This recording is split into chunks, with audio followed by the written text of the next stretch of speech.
শিক্ষকদের দীর্ঘদিনের দাবি স্বতন্ত্র পে স্কেল। এবার সেই দাবি নিয়ে সরকারের পক্ষ থেকে মিলেছে ইতিবাচক বার্তা।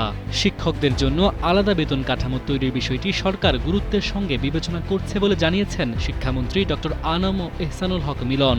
মঙ্গলবার রাজধানীর এক কর্মশালায় তিনি এসব কথা বলেন। শিক্ষকদের জীবনমান উন্নয়নের বিষয়ে মন্ত্রী বলেন, সরকারের উচ্চ পর্যায়ে এ নিয়ে ইতিবাচক চিন্তা রয়েছে। তবে বিভিন্ন শিক্ষক সংগঠন থেকে নানা ধরনের প্রস্তাব আসায় বিষয়টি নিয়ে বিস্তারিত আলোচনা করতে হচ্ছে।